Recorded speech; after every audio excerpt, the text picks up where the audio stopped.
Hey Amid Aleph, we're continuing along in the Mishnah that we began yesterday, and we saw that when the get is malformed in different ways, it invalidates the get, whether midiorais or midirabanan. We're going to discuss further today.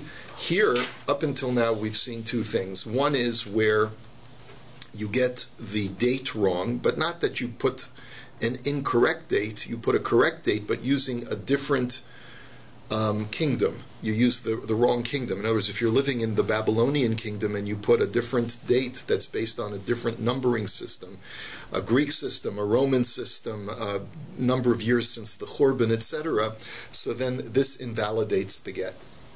To the point where if she were to remarry, her children would be mamzer, and she forfeits all of the benefits of a divorcee from both the first husband and the second husband. Okay, next we saw that now we go on to the next part of the Mishnah, which is the fourth line on DAF Pei.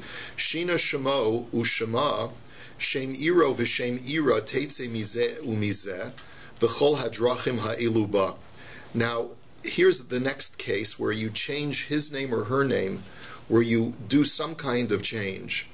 And Tosfos says that it doesn't mean you got the name totally wrong, but rather you changed it somewhat. In other words, you got some of the name right, but you got some of the name wrong, or the name of the city the same way. It's not that you got the name the city totally wrong, but you instead of putting Vaughan, you put Toronto or something like that. There's different regions in the city, and you identified the city, the portion of the city where she's being divorced incorrectly. So that also invalidates the get, and we force her to divorce both the first and second husband again. And all of the penalties that were enumerated in the previous case where you malformed the date applied to this as well. Kol arayos shamru tzarasein mutaros. Now we go to a halacha that is the very first mission, Maseches Yevamos. So hopefully you remember some of this. It's a very basic halacha that if a man, Shimon, dies, his wife falls to Yibum to Shimon's brother Reuven. But let's say Shimon had two wives, and one of his wives was Reuven's daughter, meaning Shimon's niece. Shimon married his niece, and therefore, when Reuven's daughter falls to Reuven for Yibum, obviously he can't marry his own daughter, and therefore we say that there's no zika, there's no connection whatsoever to Yibum, and that not only applies to Reuven's daughter, that there's no zika, there's no connection to Yibum, but that applies to all of the other co-wives. So if Shimon had two wives, neither wife falls to Yibum, and therefore both women can go ahead and remarry without Yibum or Chalitza. That's the basic halacha, right? We should be familiar with that by now. But holchu hatzaros ha'elu v'nisu v'nimtzu elu ailunis teitze mizeh umizeh v'chol hadrachim ha'elu ba. What were to happen if the co-wife of this Reuven's daughter goes ahead and remarries under the understanding that there was no zika, right? However, then it's later discovered that the daughter, Reuven's daughter, was never legally married to Shimon, because it's discovered that she's an ailonis, that she goes through puberty, and you discover that she does not display any signs of puberty. And therefore we discover that Shimon's marriage to her was a mekach tos, was a flawed marriage. It was never a marriage. And then retroactively it turns out that this tzara, this co-wife, actually did fall for Yibum, and she illegally married without getting Yibum or Chalitza. So here too, there's a penalty that she has to leave her second husband, and she forfeits all financial benefits from both the first marriage and the second marriage. Why is she penalized? So the answer is that in a situation where your co-wife is a minor, you have to wait until she becomes of age to verify that she really was Shimon's legal wife. And you know, if you feel you're ready to take the risk, go ahead. But caveat emptor. That's what the mission is telling you. Now, Hakone says yuvimto v'holcha tzarasa v'niseis la'acher v'nimtseis zu shahaisa ailonis teitze mizeh umizeh v'chol hadrachim ha'ilu ba.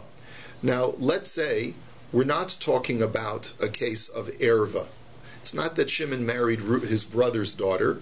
Shimon was married to two women, okay? And Reuven, the brother of Shimon, of the deceased Shimon, goes ahead and does yibum with one. The tzara, then of course, is free. There's no more zika to that tzara, and she can go ahead and remarry. If she goes ahead and remarries and then discovers that this girl, when she comes of age, is an islandess, so it turns out that this girl never fell to Yibum, and Reuven never fulfilled the mitzvah of Yibum, and this tzara actually fell for Yibum, and she illicitly was married. So again, it's the same halacha. She has to leave her second husband and forfeits all the benefits of the first and second marriage. Okay. Kasav Sofer, now we go to the next case. Kasav Sofer get leish v'shover leisha v'ta v'nasan get leisha v'shover leish v'nasnu zeh lozeh u'la'achar zman harei get yotze miyad ha'ish v'shover miyad ha'isha teitze mizeh u'mizeh v'chol hadrachim ha'ilu ba. The Mishnah describes the following case. The sofer is hired. Now there are two documents to be drawn up upon divorce. One is the get, and the other one is the shovar, which is the receipt or the invoice, the receipt that a woman has to present to her husband upon payment of the ksuva. This way, when the woman gives the receipt, says fully received payment in full for my ksuva, she can't now try to collect the ksuva a second time because the husband will have the receipt, the shovar. Now, what happens if they hire one sofer to draw up the get and the same sofer is going to draw up the shover? And this sofer is a bit of a shlemiel. I got to tell you, he's a shlemiel sofer, and instead he draws up the get and the shover, but instead of giving the man the get and the woman the shover, he switches it. He gives the woman the get and the man the shover. And so the man and the woman are amaratzim, they're illiterate, they don't know what's written on these pieces of paper. And the man presents his wife with what he thinks is the get, but it's really the shover. And the woman presents her husband upon payment for the ksuva with the get, which she thinks is the shover. Okay? And then... Why do they get divorced then? What? Why do they get divorced? They're made for each other. So sometime later, it's discovered that the man is in possession now of the get and the woman is in possession of the shover. But she's already gotten remarried when she was in reality never divorced. So here too is a scenario of she has to leave her second husband, has to get another divorce from her first husband, and forfeits all financial benefits from both marriages. Rabbi Elazar Omer imla alter yatsa ein zeget imla achazman yatsa harei zeget lo kol haimenu min arishon la'abed zchuso shel sheni. And Rabbi Elazar says not necessarily. It depends. If the error is discovered immediately, so then we say that there was a big mess up and you got to do a whole redo. However, if this was discovered at some time later, and the Gemara is going to tell us what that sometime later is, if it's discovered sometime later, then we smell a rat here. We suspect that if the woman is already remarried, let's say, and she's now happily married to her second husband for years, and all of a sudden she says, wait a minute, I want to look at my old get. And she says, oh look, it's not a get, it's a shover. And then her first husband shows up at the doorstep and he says, oh, by the way, for some reason I still have the get. I must never have really given it to you. I must have given you the shover instead. We smell a rat. We suspect collusion taking place between the first husband and the wife. And maybe she's unhappy in her second marriage. And maybe she's just trying to get out of it. And therefore, we say, no, we don't believe you. We don't believe the two of you. We assume that you guys switched papers surreptitiously, and really she was originally divorced properly. It's only if you discover it immediately after the exchange of papers that we say that a genuine mistake was made and we make you do a redo. Let's take a look at the Gemara. We'll get some more clarity on that shortly. Let's say actual factual. Let's say it actually did happen. But how can they stay married to the new people? So Rabbi Elazar says, if you haven't discovered it up until now, we assume that someone would have discovered it much earlier. So you didn't. So then we assume that there's some trickery here. Okay, let's take a look at the Gemara. My malchus she'ena hogenus. The Mishnah had said that if you put a date of an inappropriate kingdom or an unfit kingdom, so that invalidates the get. So the Gemara's question is, what does that mean, an unfit kingdom? Malchus Harumim, it's referring to the Roman government. This Gemara in Avodah Zarah says that the Roman Empire were really barbarians, and they had appropriated all cultural substance from other cultures. They didn't have their own language. Rashi over there says they used Latin, but really probably more likely they're talking about Greek. It depends what period of the Roman Empire we're dealing with. By the time you get to the Middle Ages, it was Latin, but originally it was Greek. And they also didn't have their own alphabet. So therefore, it's an unsophisticated empire, and that's what it means, Eina Hogenis, it's an unfit kingdom. Now understand over here that what the mission is trying to project to us is that if you're living in Babylonia, you have to show a sense of fealty and loyalty to the Babylonian government. And therefore, if you put any date other than that which is used by the Babylonian government, you're doing something wrong, and that's going to invalidate the get. And of course, we always want to shtach the Roman Empire because of the terrible things they did to us. Amar Ula mipnei mat takinu malchus begittin mishum shalom malchus. So Ula says, you know why the rabbis made a rule that it's not enough just to put the Jewish date on the get, but you also have to put the secular date of the get? Because you want to engender peace with the government. When the government sees that we're showing proper derech eretz and kavod to the government, so that's the proper thing to do. So frek the Gemara umishum shalom malchus teitzei v'avlad mamzer. So the Gemara says, you mean just a provision that's made for keeping the peace with the secular authorities? If you neglect to do so, that's going to totally invalidate the get and render a child that she has from her second husband a mamzer? To that extent? So the Gemara says, in Rabbi Meir l'taime d'Omer Rav Hamnuna mishmei de'ula Omer ha'yer Rav Meir kol ha'meshana mimatbeya shetavu chachamim begittin havlad mamzer. Yes, because Reb Meir says that just like the Chachamim control the process of Kiddushin, they also control the process of Gittin. And therefore, if they say that this get requires the secular date, and you neglect to do so, they basically invalidate the get.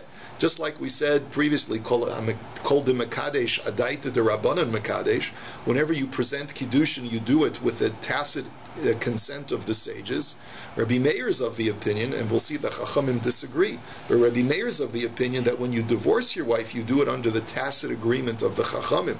And if you do something that does not meet with the consent of the Chachamim, they totally can invalidate the get. Okay. L'shum Malchus Yavan, if you write the date of the Greek Empire instead of the Babylonian Empire, that also will invalidate. Utzricha. So now the Gemara says, once you told me one government, why'd you have to give me all these other governments? You already spoke about Rome. Why do you have to mention Media and Greece and the construction of the temple, the destruction of the temple? Why are all these dates? Why do you have to say all of them? So the Gemara says, the Iyashmin and Malchus She'ina Hogenes Mishum Demalicha. Aval Malchus Modai Malchus Yavan Maida Hava Hava. I'll tell you why, says the Gemara. If I would have only said that putting the Roman Empire date invalidates it, maybe it's only because that's a rival government that is still in existence. In other words, when this mission is being written, we're living under Babylonian authority in Eretz Yisrael and in Bavel, but the Romans still have certain control over different regions of the world. And therefore, maybe it's more offensive to the Babylonian Empire when you're making reference to a currently existing rival empire. But if you were to put the date of the Greek or Median Empire, which have already been wiped out, they no longer exist, maybe that's not as much of an affront to the current government, and it's not going to invalidate the get. So kamash malan that it does. The iyashmin and malchus madai malchus yavan mishum de malchus sahavu avol binyan abayis maida hava hava. And if I would have only mentioned putting the incorrect empire date, then maybe it's only because you've mentioned a rival empire that it invalidates the get. But let's say you put the date of the construction of the temple. It's X number of years since the temple was built. That's not an affront to the Babylonians, and so therefore maybe that wouldn't invalidate the get. So kamash malan that it does. V'iyash me'inyan binin abayis darmi kamat kari shivachayu. Aval churban abayis ditzarahu emalod tzricha. And maybe if the Mishnah had said that if you mention the X number of years since the construction of the temple, that invalidates the get. But if you say it's X number of years since the destruction of the temple, that wouldn't invalidate the get. Why? Because if you say that it's X number of years since we built our temple, that starts to that's a statement of intimidation to the Babylonians. It suggests that we're trying to rebuild the temple, right? But if, right, so therefore you're saying, oh, we have Jewish pride, we're working on rebuilding the temple, we're going to rebel against the current owners of the Middle East, right? But if you were just to write X number of years since the destruction of the temple, so then that wouldn't just imply that we're commemorating destruction, and therefore that's not as much of an affront. So Kamash Malan, that too invalidates the get. Let us go weiter. Haya b'mizrach v'kosav b'marav. Now, if a person was in the east and the sofer erroneously wrote that he's in the west, that invalidates the get. So, man, who is the sofer making a mistake about? We can't be talking about the husband because that's the next part of the Mishnah. The Mishnah had said that if you goof on the name of the husband's city or the wife's city, that invalidates the get. So that's obviously talking about the location of the husband and the location of the wife. So whose location is being referenced in the first part of the Mishnah when you say you wrote he's in the west instead of in the east? So elalav sofer keda amar lahu rav l'safrei v'chen amar lahu rav huna l'safrei ki yasvisu b'shili ksovu b'shili ve'afal gav demimsron l'chumili behini v'chi yasvisu behini ksovu behini ve'afal gav demimsron l'chumili b'shili. It's referring to the sofer because what the Mishnah is implicitly saying is that not only do you have to write where the husband lives and where the wife lives, but you also have to state where the get has been written. And if you accidentally write that the get was written in a different place where it hasn't been written, that invalidates the get. And as we know that Rav Huna said to his sofer that even though you've received the instructions to write the get in a different city, write in the get where the get was actually written. So if therefore you get instructions to write the get in New York, but you don't actually sit down and put pen to paper until you get to Toronto, you have to write that the get was written in Toronto. And that's the chiddush, is that if you write New York, it will invalidate the get, even though you received instructions to write it in New York, but you didn't actually write it until you got to Toronto. Amar of Yehuda, Amar Shmuel, Zu Divrei Rabbi Meir. Aval Chachamim Omrim, Afilu Lo Kasav Elo L'Shem Santar Shebe'ir, Harezu Megureshes. Now the Gemara is going back. It's going back to writing the malformed date. Remember, Rabbi Meir, we said that in the Mishnah, if you write the date of the wrong government, so you invalidate the get because of Shalom Malchus, like Rabbi Meir had said. But the Chachamim disagree, and the Chachamim say as long as the date is correct according to some governments or some kind of counting system, then it will work. And that's true, even if, let's say, there's a middle management government official that lives locally in your town. Let's say he's in charge of the land registry in your town, that he's in charge of recording every single person who buys a piece of property, and he writes down the borders and he keeps the records in his office. Even if you were to write and say it's been 12 years since John Smith, the land registrar, assumed office, and that's the date that you write in the get, that's valid according to the Chachamim. According to Reb Meir, that's not valid because Reb Meir says you got to put the Babylonian government. But if you just use the number of years since the land registrar, that's invalid. But according to the Chachamim, as long as it's an accurate record of time, it doesn't matter what criterion you use for recording that time, it's a valid get.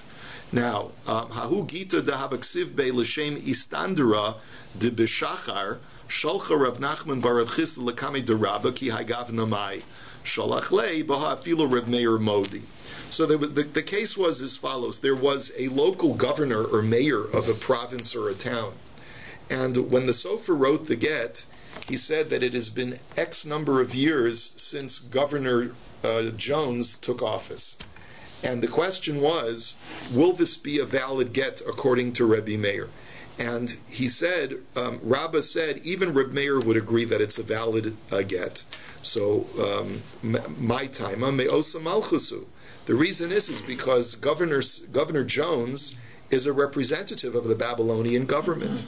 And because he's a representative of the Babylonian government, even though you're not saying the X number of years of the Babylonian Empire, you're just saying how many years it's been since Governor Jones took office. Nevertheless, that's a valid acknowledgement to the Babylonian officials.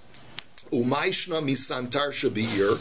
So then why should that be any different from writing the number of years since, John Smith, the land registrar, took office? He's also working for the Babylonian government.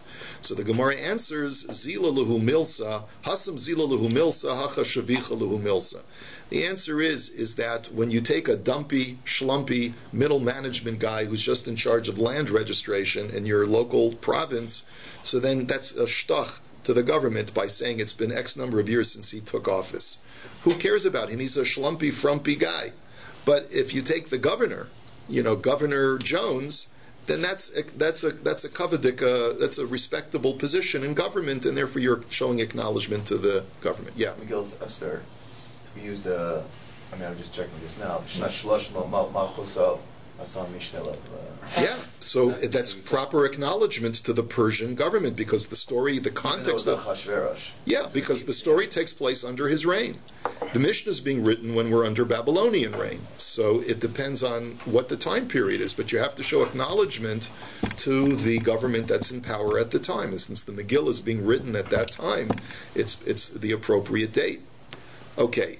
The Gemara now says, Amar Rabbi Abba, Amar Rav Huna, Amar Rav, Zu Divrei Rabbi Meir, Aval Chachamim Omrim Havlad Kosher, that Rabbi Abba says in the name of Rav Huna, all we've said up until now, when you put the incorrect date by using, let's say, the Roman government instead of the Babylonian government, that invalidates the get, and we said that the child from the second marriage is a mamzer. The Chachamim disagree. The Chachamim say, even though it's malformed, but since that's only a rabbinic requirement for Shalom Malchus, it doesn't invalidate the get entirely. And therefore, if she remarries with it, b'di'evet, it's still kosher, and her marriage is a valid marriage to the second guy, and the child is not a mamzer. Umodim Chachamim l'Reb Meir, Shemshina Shemo Ushma, Shemiru b'Shem Iro, Shahavlad mamzer. But here's where the Chachamim do agree to Reb Meir. That's only when you put the wrong date on the get. But if you actually changed the husband's name or the wife's name or his city or her city, then you've really messed up the get, even midioraisa. She's not divorced, and if she were to get married to a second guy, the child will be a mamzer. Now, Omer Ravashi, Af Ananomi Tanina, we can actually prove this from the language of the Mishnah. What does it say in the Mishnah? Shina Shemo Ushma, Shem Iro B'Shem Iro, Teitzi Mizeh Umizeh, V'chol Adrachim Ha'ilu Ba. So the Mishnah had set aside, it had said, there were two different parts to our Mishnah. The first part talked about changing the date. And then it said that if you do that, the get is invalid and she forfeits all of the privileges of both the first marriage and the second marriage. And then it went into the second case, which is if you change his name or her name, his city or her city, you invalidate the get and so forth. Why did it have to split those into two separate parts? He says, Man ketani la ilema Reb Meir li arvinu v'lisninu el shmamino rabbanon shmamina. According to Reb Meir, both the changing of the date and the changing of the name are exactly the same. The get is totally 100% invalid. So why do you have to put them into two separate groups, two separate laws? So therefore you must conclude that this Mishnah goes according to the Chachamim. And therefore it puts the first halacha, which is only according to Reb Meir, separately. The second halacha, however, is assented to even by the Chachamim, that this will invalidate the get and render the children from the second marriage as mamzerim, and therefore you see exactly what you've asserted from the language of our Mishnah itself. Let's go on to the next part. Kol arayos sha'amru chulei. So the Mishnah had said that in a situation where, Ruvain, the surviving brother of the deceased Shimon, does yibum with this girl, or there's an assumption that the girl is exempt from yibum because she's an erva to Ruvain, and based on that, the tzara goes ahead and gets married. So the halacha is that she forfeits all privileges from the first marriage and the second marriage. So the Gemara wants to make a diuk. Nisu in zinu lo. That's only if she gets remarried. But what if she has a promiscuous encounter with another man without getting married to him? Right? In that situation, it's mashma that if after that encounter she discovers that she really still has zika to the surviving brother, then she could do yibum, and she doesn't forfeit the privileges of doing yibum and so forth. So leima tihavi tiyufta de Rav Hamnuna. This seems to be a challenge to Rav Hamnuna. The Amar Rav Hamnuna, shomeres yavam shezinsa asura liyavama. So because Rav Hamnuna says that if a woman falls to Yibum and there's Zika, and in the interim she goes ahead and has a fling, she's not allowed to do Yibum anymore. So from our Mishnah, it's mashma, she still could do Yibum. So isn't that a tiyufta to Rav Hamnuna? So the Gemara says, lo, nisu v'hu hadin lizinu, v'hai dekatani nisu lishna ma'al yanokat. Really our Mishnah does not imply that. It's a wrong inference you're making from the Mishnah. In reality, regardless of whether she marries to the marketplace or whether she has a fling with someone outside, in both cases she forfeits her rights to do yibum to the surviving brother. Why did the Mishnah say if she gets married? It's just using euphemistically proper language, but it's true even if she has an inappropriate encounter. V'ika da'amri, others learn, nisu v'hu adin lazinu.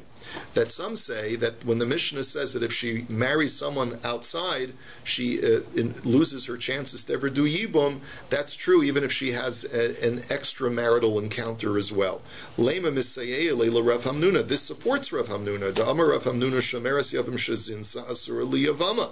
That Rav Hamnuna had said that if a woman who has zika waiting to do yibum has a fling, she invalidates her ability to do yibum with the surviving brother. That's consistent. So the Gemara says, lo, nisu dafka mishum demichlafa b'isha shahalach baila lemedina sayam. So the Gemara says, maybe no. Maybe our Mishnah only is disqualifying her from yibum when she goes ahead and marries someone else. But if she actually just has a fling without marrying somebody else, she still can do yibum. Why is there a difference? The difference would be based on the fact that when a woman falls to yibum and she feels that she's exempt from yibum because her co-wife is an erva, or because her co-wife already did yibum as a minor to the surviving brother, why we tell her go ahead and remarry, and if she remarries and then discovers that she really does still have zika with the guy, then only then do we penalize her. Why? Because she's analogous to a woman whose husband went to Medina Sayyam, went on a long-distance trip, and she's now an aguna. And the rabbi said, if you know for sure that he's dead, we'll allow you to remarry even without full testimony, because we assume that you know that if you discover your husband alive, we're going to throw the book at you, we're going to penalize you very, very heavily. And it's the same thing over here. This woman, this tzara, is analogous in that way to a woman who's an aguna who remarries. Just like over there we penalize you, so too over here we penalize you, but only if you go ahead and remarry illicitly, but not if you just have a fling. Okay, so that's the reason why we would only penalize you if you remarry, in the same genre of an aguna who remarries and then her husband shows up afterwards. Next, then we had two cases. Remember, we had two cases of a yibum that goes wrong. The first case is where the tzara's co-wife is an erva, and therefore both women are presumed to be exempt from yibum. There's no zika whatsoever, and the tzara goes ahead and remarries. And then later you discover that this girl who's an erva was never legally married to the decedent because she turns out to be an islandess. The second case was where we're not talking about an erva, but rather there's two wives that Shimon had before he died. Ruvain does yibum with one of them, and the tzara goes ahead and marries, and then it's discovered that the woman that Ruvain did yibum was never legally married to Shimon because she turns out to be an islandess. So then we penalize the tzara as well, and she has to leave her second husband. Now, utzricha, the question is, why did you need both cases? Couldn't you infer one case from the other? So the Gemara says no.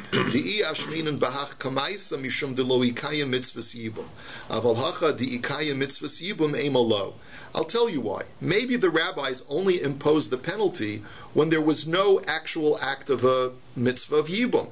Right? In other words, in the first case, there's a presumption that both women are exempt from yibum because one of Shimon's wives was Reuven's daughter, and that's the reason why neither of them fall for Yibum, and they can both remarry. Well, there, if it's discovered that Reuven's daughter is an islandess and she was never legally married to Shimon, maybe only there do we impose a penalty on both women or on the tzara, because there was never an attempt to perform the mitzvah of Yibum.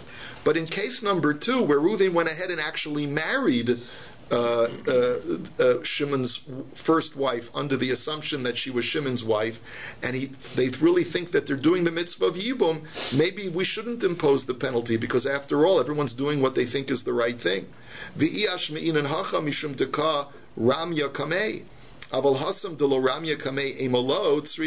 And if I would have only had the second case, perhaps you could argue just the opposite. There's more reason to be punitive, because maybe in that situation there's at least the idea that both women have a zika to the yavam.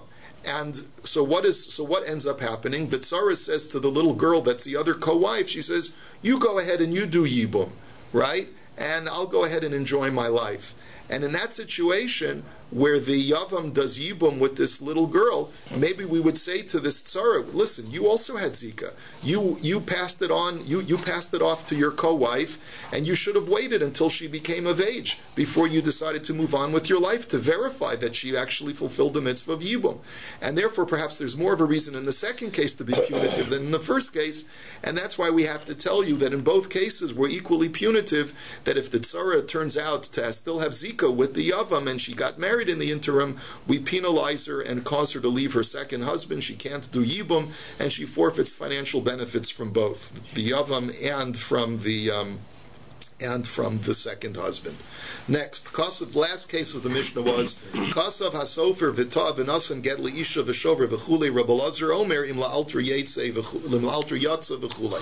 So we had this machlokus. According to the Chachamim, when the sofer is the shlemiel and he accidentally gives the get to the woman and the shover to the man, and they exchange papers, and then later on you discover that they're holding the wrong papers, we totally invalidate everything, and we make the wife leave the second husband. She gets no benefits to go back to the first husband, and she loses all benefits. Rabbi Lazar says not so fast. If you discover the error right away, so then you got to do a total redo. However, if you didn't discover the error until later, so then we don't believe there ever was an error. We rather suspect that there's some hanky-panky going on. So heichi dami la'alter ve'heichi dami la'acher zman. So the question is, what does Rabbi Lazar mean that if you discover the error right away versus if you discover the error after the fact? So what does that mean? Amar of Yehuda Amar Shmuel, kol zman shiyoshvin va'asukin ba'oso inyan zehu la'alter, amdu zehu la'acher zman. So Shmuel is very, very limiting in his definition. He says la'alter means as soon as they exchanged papers, and the woman gave the husband the get, and the man gave the woman the shover, and then they discover, before they even get out of the Beis Din office, right, they discover, hey, I'm not holding a get, I'm holding a shover. And he says, hey, I'm not holding a shover, I'm holding a get. That's when they realize the mistake. So that's where Rabbi Lazar says you got to do a redo, make sure that each party reacquires the piece of paper that they're supposed to acquire, and then re-give the wife the get. But if it happens after the fact, after they've already left Beis Din, then we suspect that there's some collusion here, and we don't even have to worry about it. We assume that everything was done properly, and really we don't require them to do a redo of the presentation of the get and the presentation of the shover. The Rav Ada bar Ahava Amar Lo Nisei Zehu La'alter, Nisei Zehu La'acher Zman. And Rav Ada bar Ahava says no. What it means, la'alter, right away, we suspect that there's some hanky-panky, is if before she remarries.